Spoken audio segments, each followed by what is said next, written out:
బాలసుబ్రహ్మణ్యం గారి గురించి చెప్పాల్సింది చాలా గొప్ప వ్యక్తి.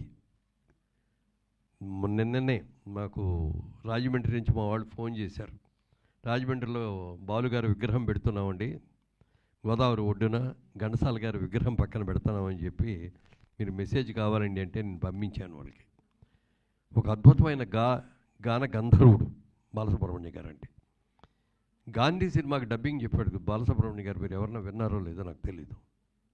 నేను అది చూడగానే ఆ సినిమా, గాంధీ సినిమా చూసిన తర్వాత ఇమ్మీడియట్గా బాలుగారికి ఫోన్ చేసి, ఆ క్యారెక్టర్కి ప్రాణం పోశారు సార్ మీరు. ఎవరో మన ఇండియన్ కానీ ఒక వ్యక్తి, ఒక ఫారెన్ యాక్టర్ యాక్ట్ చేసిన దాన్ని మీరు డబ్బింగ్ ఎక్కడా కూడా అసలు చిన్న లిప్ మూమెంట్లో తేడా కానీ, ఎక్స్ప్రెషన్లో తేడా కానీ లేకుండా చేశారు. హైలైట్ అండి, ఎక్సలెంట్ అండి అని చెప్పడం జరిగింది.